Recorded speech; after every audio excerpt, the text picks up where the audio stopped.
மறதி வருது ஓகே அப்படிங்கலாம். ஆனால் சின்ன வயசுலேயே ஞாபகம் மறதி வருது.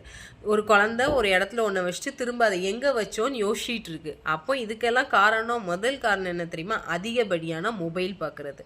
ரெண்டாவது, நம்ம குழந்தைங்களுக்கு கொடுக்குற சாக்லேட்ஸ். எவ்வளோ சாக்லேட்ஸ் கொடுக்குறோம். ஸ்வீட் நிறைய குழந்தைங்க ஸ்வீட்டை மட்டும்தான் சாப்பிடுது. Biscuit, ice cream. ஸோ இது எல்லாமே நினைவாற்றலை கம்மி பண்ணுமா. தேர்டு, உப்பு.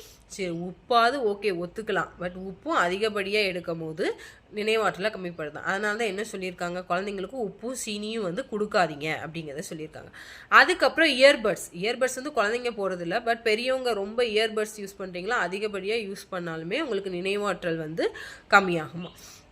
தூக்கமின்மை. அதனால தான் நான் என்ன சொல்கிறேன் அப்படின்னா, குழந்தைங்கள நம்ம நல்லா தூங்க வச்சாலே அவங்களோட நினைவாற்றல் ரொம்ப அதிகப்படியாக இருக்கும் அப்படிங்கிறத ஆய்வில் சொல்லியிருக்காங்க. ஸோ நல்லா தூங்க வைங்க, நைட்டு நல்லா தூங்க வைங்க, காலையில் ஏர்லி மார்னிங் எந்திக்க குழந்தைங்கள ட்ரை பண்ணுங்கள். ஓகேங்களா? பெரியவங்களும் இதை ஃபாலோ பண்ணலாம். பாய் பாய்.